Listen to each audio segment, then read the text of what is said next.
Welcome to the Tradies in Business podcast with your hosts Warwick Bidwell and Nicole Cox. Divert your phone and grab a brew as Waz and Nick unpack tips, tales, secrets and stuff-ups from guests both inside and outside your trade, helping educate and inspire you to break the cycle of gut-busting and money stress and create a true trade business. G'day, listeners. We did it. I was trying to beat you. Talked over the top of each other at the same time. That's a pretty cool level of synchronicity, Coxie. Imagine our listeners' ears after that little bit of Bleeding. Sorry, listeners. Hello and welcome to the Tradies in Business podcast. That's a wonderful introduction. Way better than my stupid good morning thing. And then I go, oh, well, is it morning or afternoon? Where are you listening and what time? And I know it gets really confusing. I get tripped up every time we try to start. I think, should we even do this bit? Let's just go straight into the episode. Let's try that next time. We will. Even though I could edit all of that out on this one, let's not do that because it's against our policy here at Tradies in Business to edit our podcast episodes and make them slick.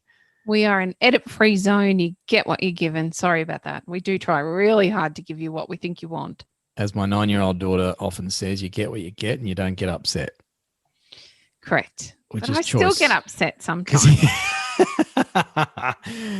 So how you doing, listeners? Thanks for tuning in. This is the Tradies in Business podcast. You would think after 6 years we'd have some idea about how to intro these episodes.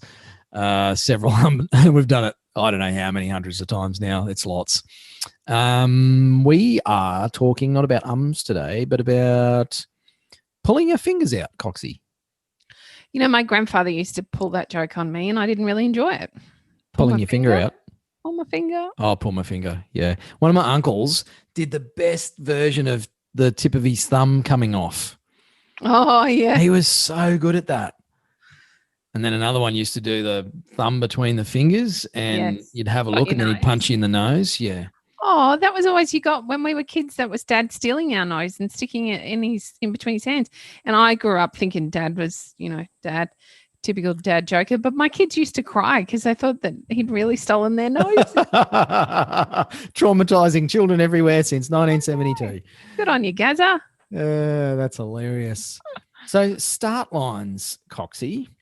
I have been stuck so many times in my life wanting to make change, wanting to do something, wanting to get into something. And I've been almost paralyzed for various reasons. And I don't think I've actually come up with a really definitive way to overcome that. No, that's an interesting. Wow, this episode could actually get really deep. I totally agree with you. I think about the multitude of things in my life that I've wanted to have a crack at: surfing, Pilates. There's too many to mention, but I don't really know what stops me from giving it a go. It's got to be fear, obviously, of some description. But what triggers the fear? I suspect so. Did you ever actually try the surfing? Yeah, it didn't go particularly well. I give it a crack. I'm going to go back and do it again. That is a big resolution. So there you go. I've said on the podcast now. Now I feel like I can't not do it and share it publicly. You also said you were going to write a book. And I have started. Off my back. You're all. It's like you're collecting people to jump on my back. I'm helping you, Nicole. This is what coaches do. I just increase the pressure until you crack, and then you do something about it out of shame and guilt. All our listeners that are considering thinking about joining the trade desk or Tradies in Business in some form have just thought, I don't want to work with someone that's going to put that much pressure on me. I don't want that mongrel bastard picking on me and embarrassing me in front of everybody. And it's such a good point, though, because we build all that up in our heads, I think, and I've done that so many times over the years. I actually used to, I don't like the term suffer. I used to live with incredible levels of anxiety through my teenage years and right into, to be honest, probably my 30s, Coxie, which was only just last week. And stop laughing. So I found that so paralyzing in so many situations. And it wasn't the usual settings that you think of, like speaking in public or being embarrassed in front of other people or dating or any of that sort of stuff. I mean, those things filled me with dread, and I didn't actually date, so I didn't have to worry about that one. I was a late bloomer, and I also found it quite debilitating, even in work and business, because those settings require us to pretty much continually grow personally, I think, and face things that we've never done before. You think about I was a university graduate, went into a corporate role in a building supplies company because I couldn't stay away from the trades.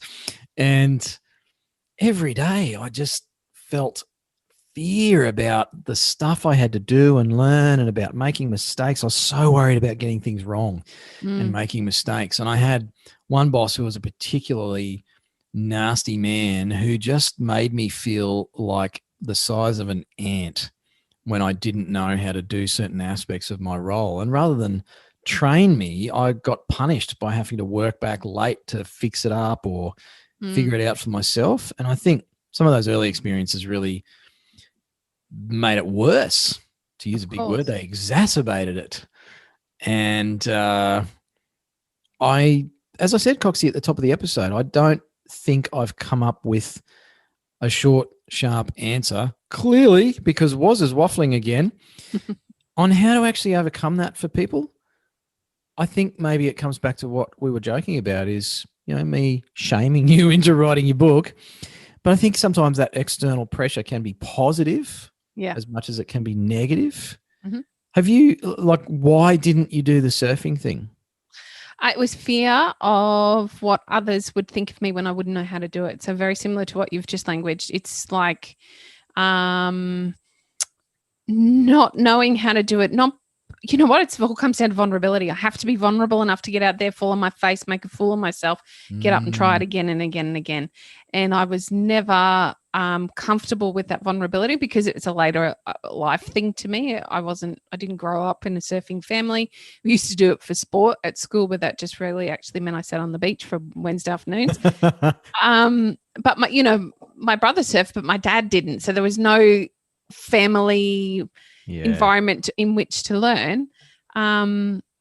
So I've sort of come to it I think I was probably mid-20s and thought, I really want to give this a crack. This looks really beautiful, like a great way to start your day. And by then I was just so full of my self-imposed shame to be able to be vulnerable, or to allow myself to be vulnerable enough to give it a go. I was standing in my own way. There you are. That comes full circle. I just keep getting in my own way rather than allowing myself to be vulnerable enough to try some of these things. I get my own way. It's no different than when I'm putting my head in the sand about my cash flow or an issue with staff or team or something along those lines. And I don't want to put myself in a position where I have to deal with it, because I don't want to expose myself to be vulnerable to that process or those potential mistakes I may have made, or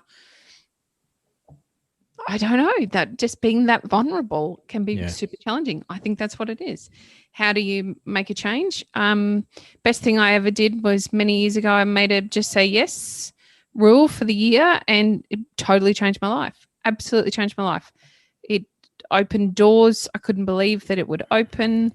We have a member, Amy Jones. I know you're listening. Hi, Amy, who did something very similar last year. Totally changed her life and changed their business and their family life, just because they refused to get in their own way anymore. But that's a hard rule to make yourself actually follow through on. Because it still requires a personal agreement. You have to make an agreement with yourself to just say yes.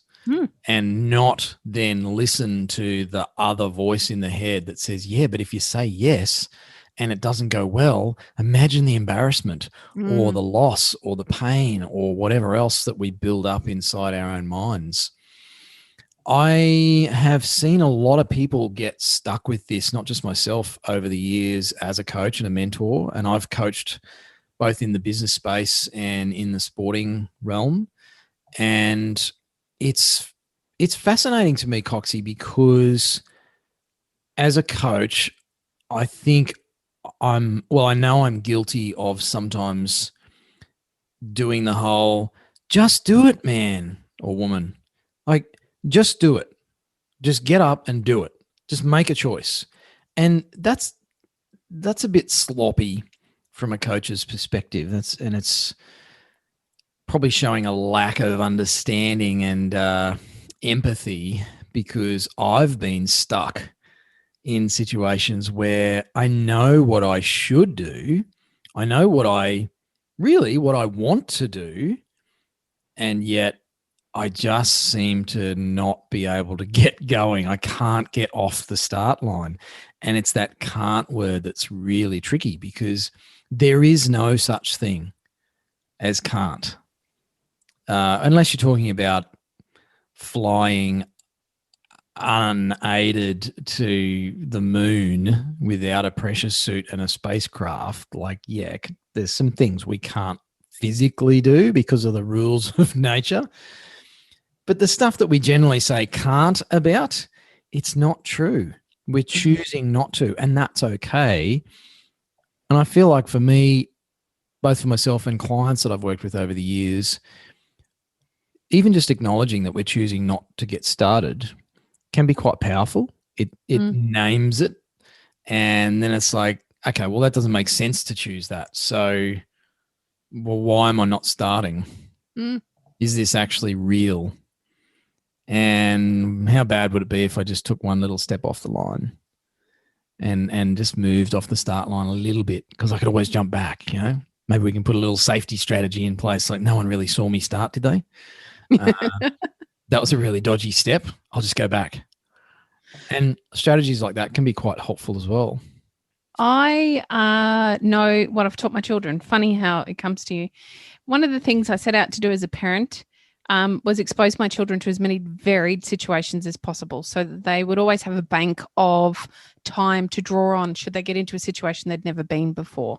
So that meant not shielding them, for example, on public transport where there might be a bit of kerfuffle or difficulties, or at the football, not shielding them from some of that physical emotion that can sometimes happen at sporting venues. Or it meant allowing them the opportunity to go and pay for the train ticket and figure out how we got from A to B, or, you know, just a wide, varied bank of things that they'd never done before, so that as adults, they had the opportunity to think, okay, well, it can't be any worse than this. Or last time when I was in a similar situation, this happened. It's an emotional resource that as adults now, I see them use frequently. And you can bring that straight back to these situations in which we don't have the confidence to take the first step, by seeking to understand what the first step looks like. So in many of the cases that we're talking about, I could go online and find all the information about what learning to surf actually looks like, so I can mentally prepare myself before I put my hand up and say, okay, I'm ready, let's go and get some lessons. I can find out what that person's process is, what they'll actually teach me, what the sessions look like, where it'll take place, what support I can ask for if I need any extra support because I'm feeling nervous or uncomfortable.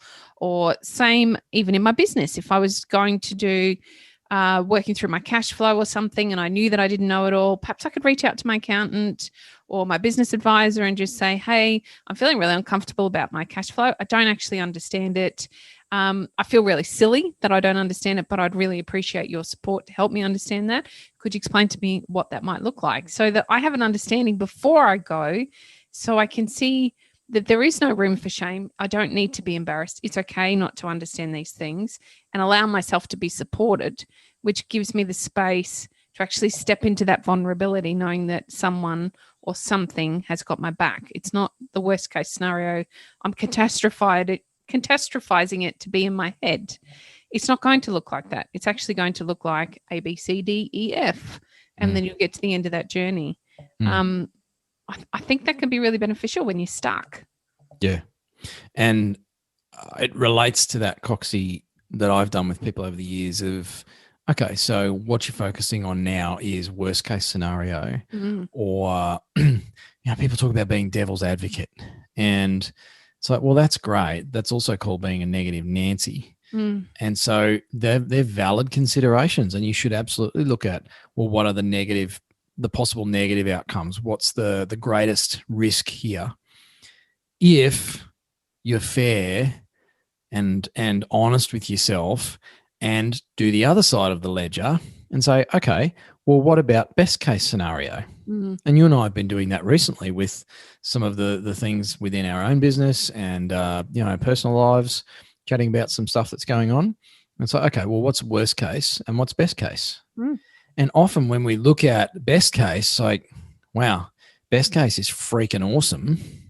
Worst case is I feel embarrassed. Best case is I make an extra $500 a week for my family. I like the best case scenario a lot. Feeling uncomfortable because I have to, don't have to, because I choose to sit down with an underperforming team member and say, buddy, we need to have a chat. That is incredibly paralyzing for a lot of business owners, particularly blokes, I find.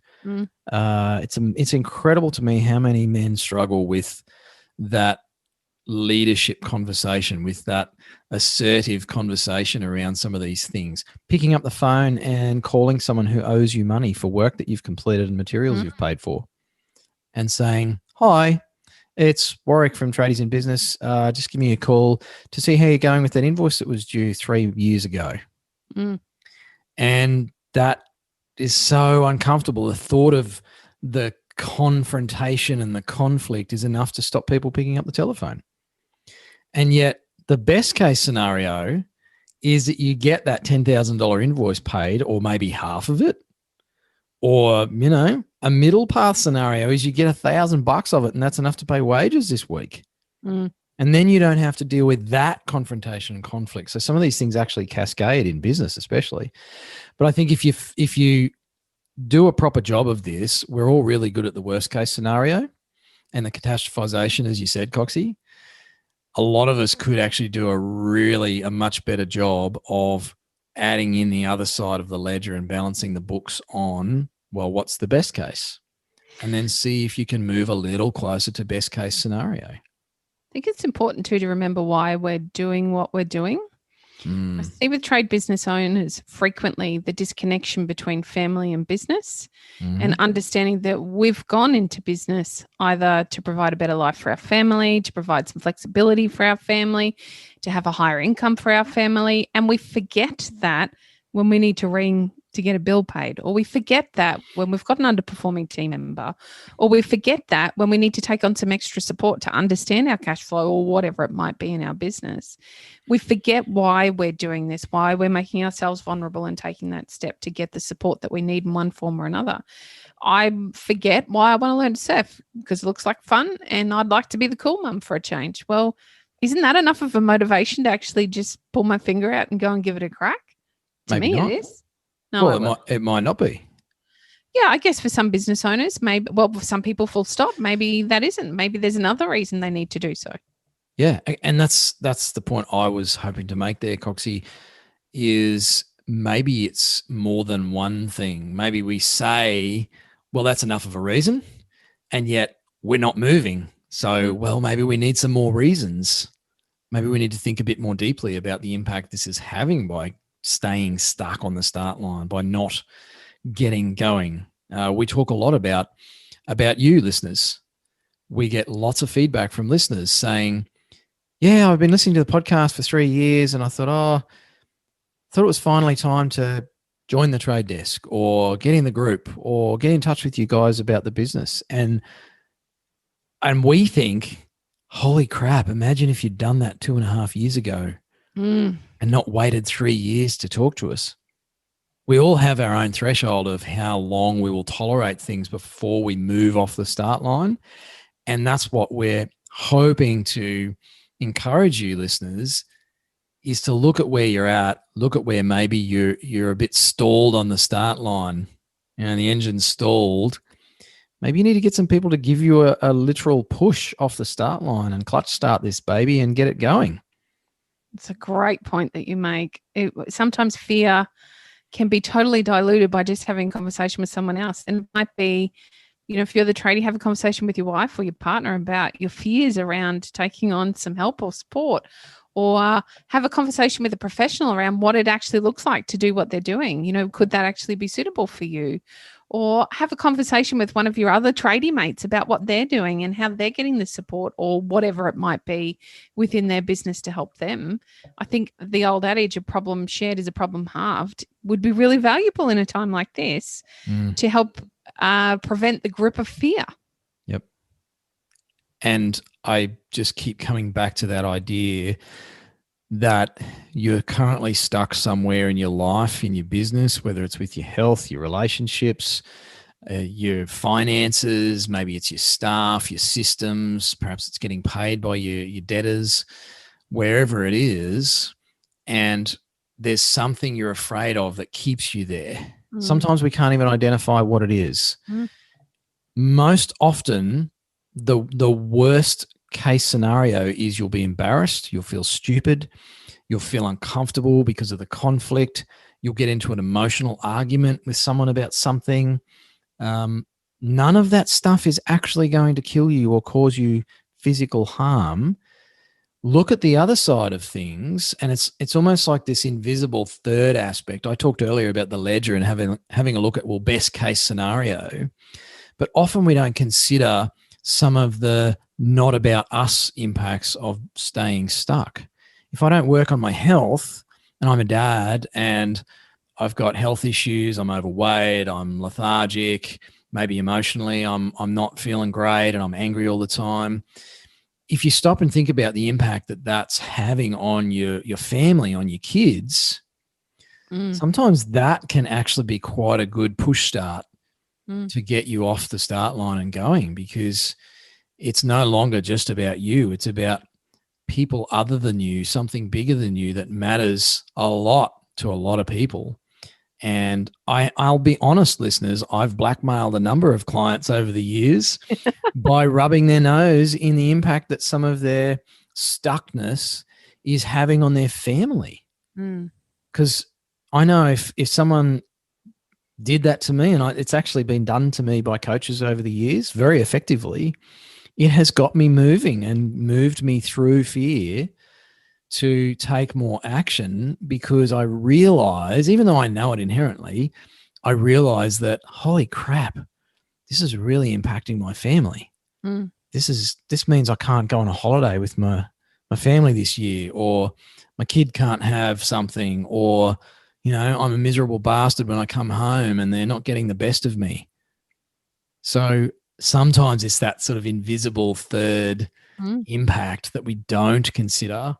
And as we've talked about, Coxie, it's like, gather up whatever you need to push you off the line and get you rolling. Because once you get moving, then it becomes a lot easier. You've been listening to the podcast for 3 years. You drop a message to Woz and Nick. You have a free chat with us. And next minute, you're in the group and you're chatting to other people. It's like, holy crap, I'm not alone. Or you join the trade desk, or you just get in the free group and you post a question and you get an answer that actually helps you get moving, and things start to actually get a bit of a roll on from there. So fascinating stuff. The snowball effect. And we want to know what little tiny snowball is in your life right now. What's holding you back? What are you not confronting or looking at or dealing with? Come and join us in the group. Tell us all about it. Reach out via DM if you like. We'd love to have a chat with you about where you're stuck. Maybe we can open the door to getting you unstuck. And it doesn't have to be by something we do. It might just be we can point you in the right direction to get the support that you need. We're here for you. You are not alone. And we have a group of amazing tradies that are also here for you to prevent you from feeling alone and to point you in the direction that they found to get support or help in areas where they were stuck in their lives. So today, this is your challenge. Be a little brave. Jump on out of your comfort zone. Come and join us in the group and ask a question or let us know where you're stuck. Look forward to seeing you there. You've been listening to the Tradies in Business podcast with Warwick Bidwell and Nicole Cox. Find out more about today's guest, tools for your trade business, and other cool stuff at tradiesinbusiness.com.au.